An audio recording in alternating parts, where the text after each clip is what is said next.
Lai smadzeņu bojājumus labāk saprast, ir jāsaprot, kā lielā mērā ir iekārtotas smadzenes. Tātad mēs varam izšķirt ļoti rupji, varam izšķirt tā saucamās smadzeņu augstākās funkcijas. Tātad augstākās funkcijas ir spēja domāt, spēja runāt, spēja kustēties, miedarboties un tā tālāk.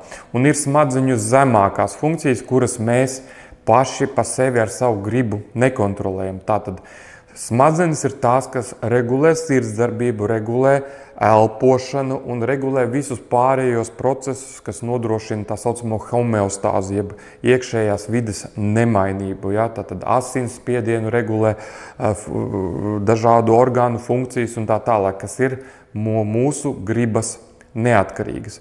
Un runājot par smadzeņu bojājumiem, vienmēr ir runa par to, kur tad ir noticis tas bojājums, jo smadzeņu augstākās funkcijas atrodas smadzeņu puslodē, bet tā saucamās smadzeņu zemākās funkcijas, jeb kas nodrošina dzīvības funkcijas, atrodas vidussmadzenēs un iegarinās smadzenēs. Tātad tajā smadzeņu, arī smadzeņu anatomiski zemākajā daļā, tad puslodes atrodas visaugstāk un vidussmadzenes atrodas kaut kur zemāk.